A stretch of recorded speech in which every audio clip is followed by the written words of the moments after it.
ಎಲ್ರಿಗೂ ನಮಸ್ಕಾರ. ನಾನು ನಿಮ್ಮ ಪ್ರೀತಿಯ ಅನಿತಾ ಶಮಂತ್. ಫ್ರೆಂಡ್ಸ್, ಎಲ್ಲರೂ ಹೇಗಿದ್ದೀರಾ? ಐ ಹೋಪ್ ಎಲ್ಲರೂ ಚೆನ್ನಾಗಿದ್ದೀರಾ ಅಂತ ಅನ್ಕೊಂಡಿದ್ದೀನಿ. ಸೊ ಎಲ್ಲರೂ ಚೆನ್ನಾಗಿದ್ದೀರಾ ಅಂತ ಅನ್ಕೊಂಡು ಇವತ್ತಿನ ಒಂದು ವಿಡಿಯೋನ ಸ್ಟಾರ್ಟ್ ಮಾಡೋಣ. ಓಕೆ ಫ್ರೆಂಡ್ಸ್, ಇವತ್ತಿನ ವಿಡಿಯೋ ಏನು ಅಂತ ನೋಡೋದಾದ್ರೆ, ಅನಿತಾ ಗೃಹಲಕ್ಷ್ಮಿ 27ನೇ ಕಂತಿನ ಹಣದ್ರ ಬಗ್ಗೆ ಅಪ್ಡೇಟ್ ಕೊಡಿ. ಸೊ ಯಾಕೆ ಏನು ವಿಡಿಯೋ ಮಾಡ್ತಾ ಇಲ್ಲ ಅಂತ ಕೇಳ್ತಾ ಇದ್ರಿ. ಇಲ್ಲ, ಇನ್ನೂ ಜಮೆ ಆಗಿಲ್ಲ ಅಥವಾ ಬಿಡುಗಡೆ ಆಗಿಲ್ಲ ಅಂತ ಹೇಳಿ ವಿಡಿಯೋ ಮಾಡೋದ್ಕಿಂತ ಸೊ ಒಂದೇ ಸಲ ಬಿಡುಗಡೆ ಆಗಿದ್ದ ದಿನ ನಾನು ವಿಡಿಯೋ ಮಾಡೋಣ ಅಂತ ಹೇಳ್ಬಿಟ್ಟು ಇವತ್ತು ನಿಮ್ಮ ಮುಂದೆ ಹಾಜರಾಗಿದ್ದೀನಿ. ಓಕೆನಾ? ಸೊ ಒಂದು ಒಳ್ಳೆ ಗುಡ್ ನ್ಯೂಸ್ ನ ಇಟ್ಕೊಂಡು ಬಂದಿದ್ದೀನಿ. 27ನೇ ಕಂತಿನ ಹಣ ಈಗ ಆಲ್ರೆಡಿ ಎಲ್ಲರ ಖಾತೆಗೆ ಜಮೆ ಪ್ರಾರಂಭ ಆಗಿದೆ. ಹಾಗಾದ್ರೆ ಯಾವಾಗ್ಲಿಂದ ಆಗಿದೆ, ಈಗ ಆಲ್ರೆಡಿ ಯಾವ ಯಾವ ಜಿಲ್ಲೆಯ ಜನಗಳಿಗೆ ಬಂದಿದೆ, ನಿಮ್ಗಳಿಗೆ ಯಾವಾಗ ಬರುತ್ತೆ, ಎಲ್ಲದ್ರ ಬಗ್ಗೆ ಕೂಡ ಕ್ಲಾರಿಟಿಯನ್ನ ಕೊಡ್ತೀನಿ. ಸೊ ಹಾಗಾಗಿ ವಿಡಿಯೋನ ಕೊನೆವರೆಗೂ ನೋಡಿ. ಓಕೆ ಫ್ರೆಂಡ್ಸ್, ಈ ಗೃಹಲಕ್ಷ್ಮಿ 27ನೇ ಕಂತಿನ ಹಣದ್ರ ಬಗ್ಗೆ ಮಾತ್ರ ಅಲ್ದೇನೆ ಇತ್ತೀಚೆಗೆ ಬಜೆಟ್ ಘೋಷಣೆ ಕೂಡ ಆಯ್ತು ಅಲ್ವಾ, ಕಳೆದ 2-3 ದಿನದಿಂದ. ಸೊ ಅವಾಗ ಯಾವ ಯಾವ ಯೋಜನೆಗಳಿಗೆ ಸಿದ್ದರಾಮಯ್ಯ ಸರ್ಕಾರ ಎಷ್ಟೆಷ್ಟು ಹಣವನ್ನ ತೆಗೆದಿಟ್ಟಿದೆ ಅಂತ ಹೇಳಿ ಕೂಡ ಇವತ್ತಿನ ವಿಡಿಯೋದಲ್ಲಿ ತಿಳಿಸ್ಕೊಡ್ತೀನಿ. ಹಾಗೆ ಇನ್ನ ಉಳಿದಿರೋದೇ 2 ವರ್ಷ ಕಾಂಗ್ರೆಸ್ ಸರ್ಕಾರ ಹೌದಾ ಅಧಿಕಾರದಲ್ಲಿ. ಆ 2 ವರ್ಷನೂ ಕೂಡ ಈಗೇನು ನಮ್ಗೆ 5 ಗ್ಯಾರಂಟಿ ಯೋಜನೆ ಅಂತ ಹೇಳಿ ಕೊಟ್ಟಿದ್ದಾರೋ ಅದೆಲ್ಲಾನು ಕೂಡ ಕಂಟಿನ್ಯೂಸ್ ಆಗಿ ನಡ್ಕೊಂಡು ಹೋಗುತ್ತಾ ಅಥವಾ ಯಾವ್ದಾದ್ರು ಒಂದು ಯೋಜನೆಯನ್ನ ತೆಗ್ದಾಕ್ತಾರ ಅನ್ನೋದ್ರ ಬಗ್ಗೆ ಇವಾಗಂತೂ ತುಂಬಾನೇ ಬೇರೆ ಬೇರೆ ನ್ಯೂಸ್ ಚಾನಲ್ ಆಗಿರ್ಬೋದು ಅಥವಾ ಸೋಷಿಯಲ್ ಮೀಡಿಯಾದಲ್ಲಿ ಹರಿದಾಡ್ತಾ ಇದೆ. ಇಲ್ಲಿ ಏನ್ 5 ಇದೆಯೋ ಅದ್ರಲ್ಲಿ 1 ಗ್ಯಾರಂಟಿ ಯೋಜನೆ ಲೆಸ್ ಮಾಡಿದ್ದಾರೆ ಅಂತ ಹೇಳ್ಬಿಟ್ಟು ಅದ್ರ ಬಗ್ಗೆ ಕೂಡ ಇವತ್ತಿನ ವಿಡಿಯೋದಲ್ಲಿ ನಿಮ್ಗೆ ಕ್ಲಾರಿಟಿ ಸಿಗುತ್ತೆ. ಹಾಗೆ ಇಂದಿರಾ ದಿನಸಿ ಕಿಟ್ ಅಂತ ಹೇಳಿ ಕೊಡ್ತೀವಿ ಅಂತ ಹೇಳ್ತಿದ್ರಲ್ಲ ಅನಿತಾ, ಎಲ್ಲಿ ಅದ್ರ ಬಗ್ಗೆ ಮಾಹಿತಿನೇ ಇಲ್ವಲ್ಲ. ಅಕ್ಕಿ ಜೊತೆ ಯಾವ ಬೇಳೆ, ಕಾಳು, ಸಕ್ಕರೆ, ಉಪ್ಪು ಬರ್ತಾ ಇಲ್ಲ ಅಂತ ಕೂಡ ಕೇಳ್ತಾ ಇದ್ದೀರಾ. ಅದ್ರ ಬಗ್ಗೆನೂ ಕೂಡ ತಿಳಿಸ್ಕೊಡ್ತೀನಿ. ಅಂಡ್ ಅದ್ರ ಜೊತೆಗೆ ಫ್ರೀ ಆಗಿ ಸರ್ಕಾರದಿಂದ 2 ಸೀರೆ ಕೊಡ್ತೀವಿ ಅನ್ನೋದ್ರ ಬಗ್ಗೆ ಕೂಡ ವಿಷಯ ಬರ್ತಾ ಇದೆ. ಅದ್ರ ಬಗ್ಗೆ ಕೂಡ ನೋಡ್ಕೊಂಡ್ ಬರೋಣ.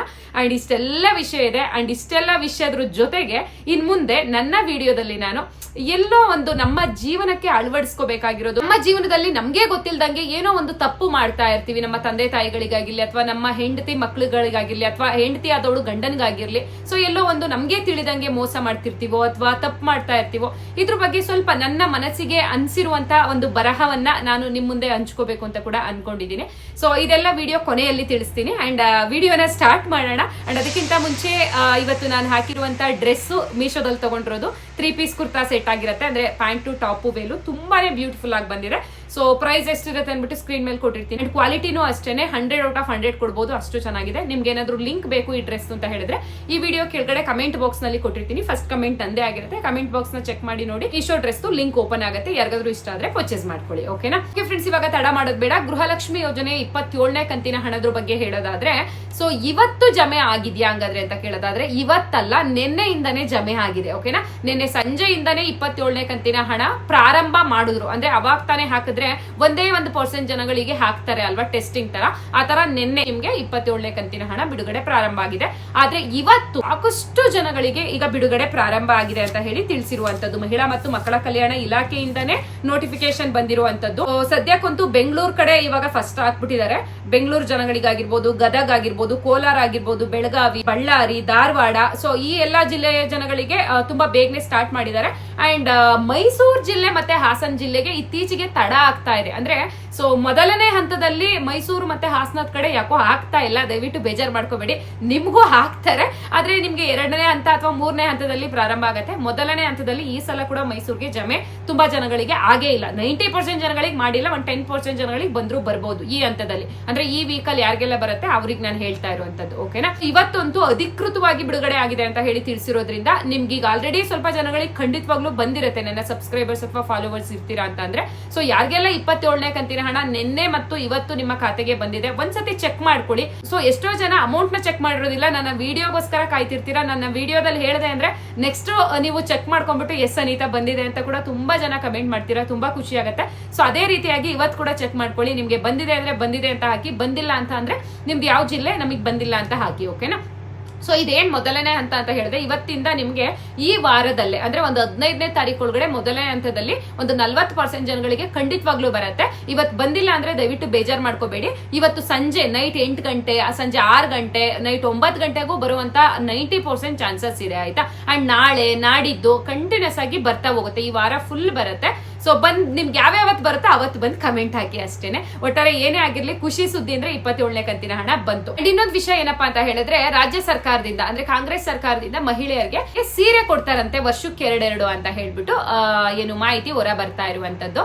ಸೊ ಅದು ಅಧಿಕೃತವಾಗಿ ಕೊಡ್ತಾರೋ ಇಲ್ಲೋ ಗೊತ್ತಿಲ್ಲ, ಬಟ್ ಮಾತು ಮಾತ್ರ ಆಡ್ತಾ ಇದ್ದಾರೆ. ಇಲ್ಲಿ ಏನಾಗ್ಬಿಟ್ಟಿದೆ ಅಂದ್ರೆ, ಬೇರೆ ಪಕ್ಷಗಳು ಹೇಳ್ತಾ ಇದ್ದಾರೆ ಸೀರೆ ಕೊಡ್ತಾರಂತೆ ಕಾಂಗ್ರೆಸ್ ಸರ್ಕಾರದವರು, ಮತ್ತೆ ಬ್ಲೌಸಿಗೂ ದುಡ್ಡು ಕೊಡಕ್ ಹೇಳ್ಬಿಡಿ ನೀವು ಹೆಂಗಸರು ಅಂದ್ರೆ ಮಹಿಳೆಯರು, ಬ್ಲೌಸ್ ಬ್ಲೌಸ್ಗೆ ಗಂಡನ ಹತ್ರ ದುಡ್ಡು ಕೇಳೋದ ನೀವು? ಸೊ ಸೀರೆ ಕೊಡ್ತಾರಂತೆ, ಕೊಡ 2,000 ನೆಟ್ಟು ಕೊಡಕ್ ಆಗ್ತಾ ಇಲ್ಲ, ಇವ್ರ ಸೀರೆ ಬೇರೆ ಅಂತ ಹೇಳ್ಬಿಟ್ಟು ಕಾಂಗ್ರೆಸ್ ಪಕ್ಷದ ವಿರುದ್ಧವಾಗಿ ಮಾತಾಡ್ತಾ ಇರುವಂತದ್ದು.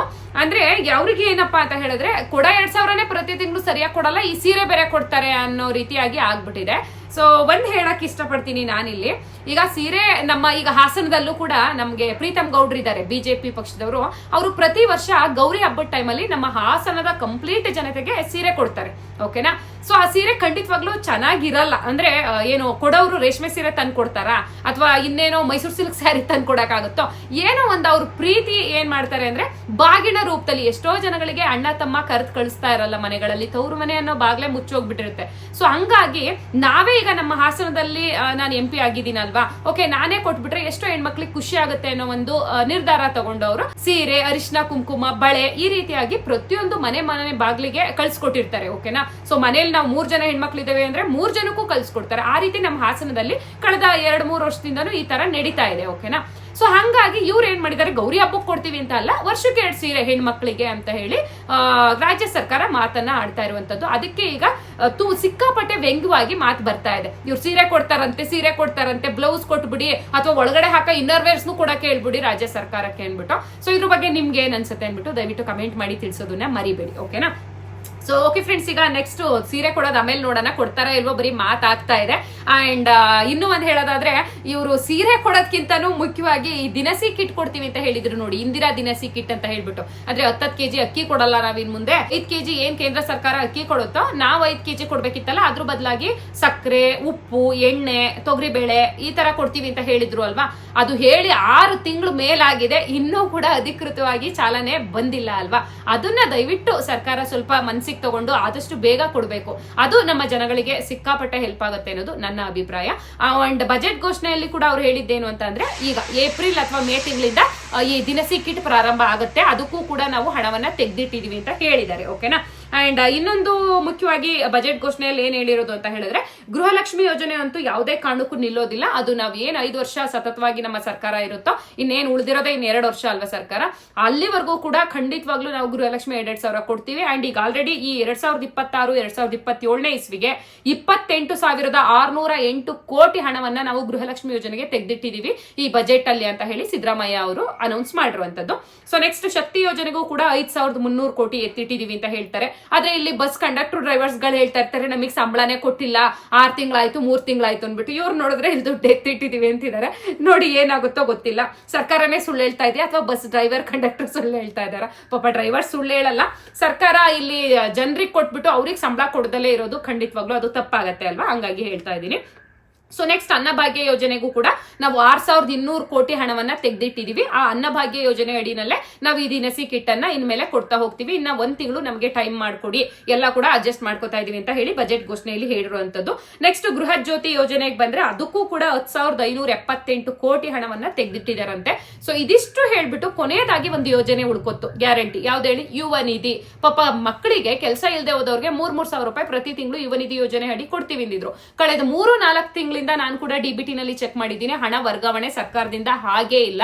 ಅಂಡ್ ಇಲ್ಲಿ ಬಜೆಟ್ ಘೋಷಣೆಯಲ್ಲೂ ಕೂಡ ಅದ್ರ ಬಗ್ಗೆ ಒಂದು ಮಾತನ್ನು ಕೂಡ ಸರ್ಕಾರ ಮಾತಾಡಿಲ್ಲ. ಹಾಗಾಗಿ ಯುವ ನಿಧಿ ಇರುತ್ತಾ ಇಲ್ವಾ ಅಂತ ಹೇಳ್ಬಿಟ್ಟು ಪಾಪ ಎಷ್ಟೋ ಮಕ್ಕಳಿಗೆ ಇಲ್ಲಿ ಕನ್ಫ್ಯೂಷನ್ ಆಗ್ತಾ ಇದೆ. ಆದ್ರೆ ನಮ್ಮ ಸ್ವತಃ ಮುಖ್ಯಮಂತ್ರಿಗಳಾದಂತಹ ಸಿದ್ದರಾಮಯ್ಯ ಸರ್ ಅವರು ನಿನ್ನೆ ಅಲ್ಲ ಮೊನ್ನೆ ಒಂದು ಇನ್ಸ್ಟಾಗ್ರಾಮ್ ಅಲ್ಲಿ ಟ್ವೀಟ್ ಮಾಡಿದ್ರು, ಸೊ ಯುವ ನಿಧಿಗೂ ಕೂಡ ಇಷ್ಟು ಹಣವನ್ನ ತೆಗೆದಿಟ್ಟಿದೀವಿ ಅನ್ಬಿಟ್ಟು. ಆದ್ರೆ ಬಜೆಟ್ ಘೋಷಣೆಯಲ್ಲಿ ಅವರು ಅದನ್ನ ಮಾತಾಡಿರ್ಲಿಲ್ಲ.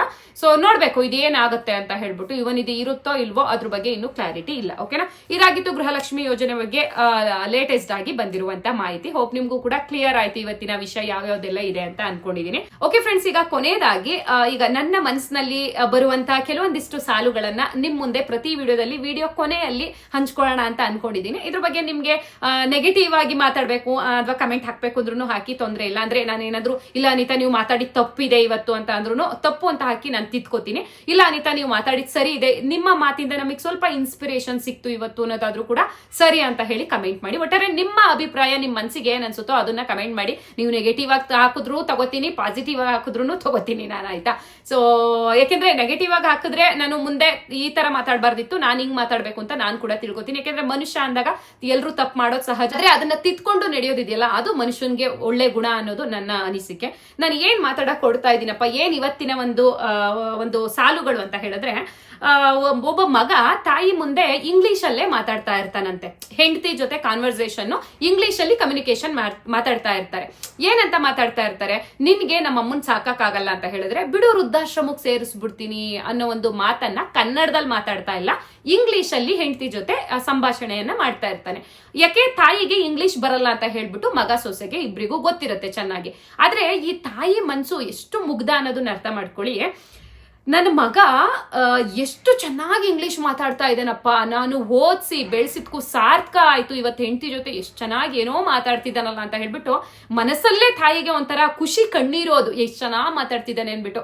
ಪಾಪ ಇಲ್ಲಿ ಅರ್ಥ ಮಾಡ್ಕೊಳ್ಳಿ, ಆ ತಾಯಿಗೆ ನನ್ನನ್ನೇ ವೃದ್ಧಾಶ್ರಮಕ್ಕೆ ಕಳಿಸ್ತಾನೆ ನನ್ನ ಮಗ ಅಂತ ಹೇಳಿ ಹೆಂಡತಿ ಜೊತೆ ಇಂಗ್ಲಿಷ್ ಅಲ್ಲಿ ಹೇಳ್ತಾ ಇದ್ದಾನೆ ಅನ್ನೋ ಒಂದು ಸುಳಿವು ಕೂಡ ಅವಳಿಗಿಲ್ಲ. ಅಷ್ಟು ಮುಗ್ಧತೆ ಆ ಒಂದು ತಾಯಿಗಿರತ್ತೆ. ಓಕೆನಾ. ಸೊ ಇದು ಯಾಕೋ ನನ್ನ ಮನಸ್ಸಲ್ಲಿ ಹೇಳ್ಬೇಕು ಅಂತ ಅನಿಸ್ತು. ಈ ಒಂದು ಸಿಚುವೇಶನ್ ತುಂಬಾ ಜನದ ಮೇಲೆ ಆಗ್ತಾ ಇರತ್ತೆ. ದಯವಿಟ್ಟು ಆ ತಪ್ಪನ್ನ ಮಾಡಬಾರ್ದು.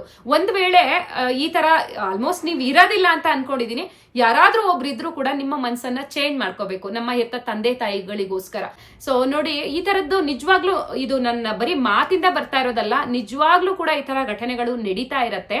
ಸೊ ಆ ಜೀವ ತಡ್ಕೊಳಲ್ಲ. ಆ ತರ ವೃದ್ಧಾಶ್ರಮಕ್ಕೆ ತಗೊಂಡೋಗಿ ಬಿಟ್ಟಾಗ ಏನು ಮಾತಾಡಲ್ಲ, ಎಷ್ಟೋ ಜನ ಸೈಲೆಂಟ್ ಆಗಿ ಹೋಗ್ಬಿಡ್ತಾರೆ. ಎಲ್ಲೋ ಒಬ್ಬೊಬ್ರು ಜಗಳ ಮಾಡಿ ಮತ್ತೆ ಮನೆ ಸೇರ್ಕೊಳ್ಳೋದುಂಟು. ಬಟ್ ಆ ಒಂದು ಸಿಚುವೇಶನ್ ಯಾವ್ದಾದ್ರು ತಾಯಿಗೆ ಬಂದ್ಬಿಟ್ರೆ, ಅಥವಾ ವೃದ್ಧಾಶ್ರಮಕ್ಕೆ ಸೇರ್ಸೋದೆ ಅಂತ ಅಲ್ಲ, ಬೀದಿಗೂ ಹಾಕ್ಬಿಡ್ತಾರೆ. ಎಷ್ಟೋ ಜನ ರೋಡ್ ಸೈಡ್ ಅಲ್ಲಿ ಪಾಪ ಹಣ್ಣು ಕಾಯಿ ಏನೋ ಒಂದು ವ್ಯಾಪಾರ ಮಾಡ್ಕೊಂಡು, ಏನೋ ಬಾಳೆಹಣ್ಣು ವ್ಯಾಪಾರ ಮಾಡ್ಕೊಂಡು ಅವ್ರ ಜೀವನವನ್ನ ಸಾಗಿಸ್ತಾ ಇರ್ತಾರೆ. ಗಂಡ ಇರಲ್ಲ, ಮಕ್ಳು ಚೆನ್ನಾಗಿ ನೋಡ್ಕೊತಾ ಇರಲ್ಲ, ಬೀದಿಗೆ ಬಿಟ್ಟಿರ್ತಾರೆ. ಅವ್ರ ಜೀವನ ಮುಂದುವರಿಬೇಕು ಅಂದ್ರೆ ಇಲ್ಲಿ ಹಣ್ಣು ಮಾರ್ತೀನಿ, ನಾನ್ ಕಣ್ಣಾರೆ ಕಂಡಿದ್ದಂಥದ್ದು. ಹಂಗಾಗಿ ಈ ಸಾಲುಗಳು ನನ್ನ ಮನ್ಸಿಗೆ ಬಂದಿದ್ದಂಥದ್ದು. ಸುಮ್ನೆ ನಾನು ಮಾತಾಡುವಂತವಳಲ್ಲ. ಬಾಳೆಹಣ್ಣು ಮಾರ್ಕೊಂಡು ಯಾಕೆ ಬಾಳೆಹಣ್ಣು ಮಾಡ್ತಾ ಇದ್ದೀರಾ, ಇಷ್ಟು ತುಂಬಾ ಏಜ್ ಆಗಿದೆ, ಆ ಮಳೆ ಒಳಗೆ ಛತ್ರಿ ಇಟ್ಕೊಂಡು ಅಂದ್ರೆ ನಮ್ ಜೀವನ ನಡಿಬೇಕಲ್ಲ ತಾಯಿ, ದಿನಕ್ಕೆ ಎಷ್ಟು ದುಡಿತೀರಾ ಅಂತ ಅಂದ್ರೆ, ಸೊ ಎಷ್ಟು ದುಡಿಬಹುದು ಅವರು, ದಿನಕ್ಕೆ 100 ರಿಂದ 150 ರೂಪಾಯಿ ದುಡಿತೀನಿ ಅಂದ್ರು. ಹೊಟ್ಟೆ ಹೆಂಗ್ ಅನ್ಸ್ಬಿಡ್ತು ಅಂದ್ರೆ ಒಂಥರ ಹಿಚ್ಚುತ್ತಂಗ ಆಗತ್ತೆ, ಕರಳು ಅಂತಾರ ಗೊತ್ತಾ, ಅಷ್ಟು ಬೇಜಾರಾಯ್ತು. ಸೊ ಈಗ ಮಾಡಿದ ಸಹಾಯನ ಹೇಳ್ಬಾರ್ದು ಅಂತ ಅಂತಾರೆ. ಸೊ ಅಂತವ್ರಿಗೆ ದಯವಿಟ್ಟು ಕೈಲಾಗಿದ್ದನ್ನ ಸಹಾಯ ಮಾಡಿ.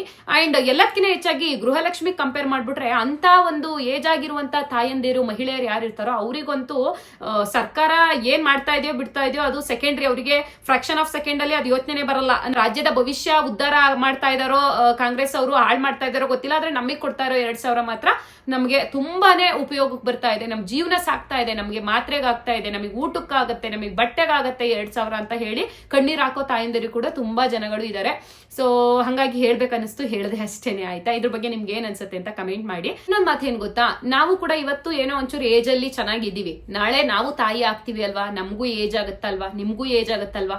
ನಮ್ಮ ಮಕ್ಕಳು ಕೂಡ ಈ ರೀತಿ ಮಾಡಿದಾಗ ನಿಮ್ಮ ಪರಿಸ್ಥಿತಿ ಒಂದ್ಸತಿ ನೆನ್ಪು ಮಾಡ್ಕೊಳ್ಳಿ. ಸೊ ಈಗ ಎಲ್ರೂ ಮನೇಲೂ ಅತ್ತೆ ಒಳ್ಳೆಯವರೇ ಇರ್ತಾರೆ ಅಂತ ನಾನು ಹೇಳಲ್ಲ, ಅಥವಾ ಮಗ ಸೊಸೆನೆ ಕೆಟ್ಟವ್ರು ಇರ್ತಾರೆ ಅಂತಾನು ಹೇಳಕ್ಕಾಗಲ್ಲ.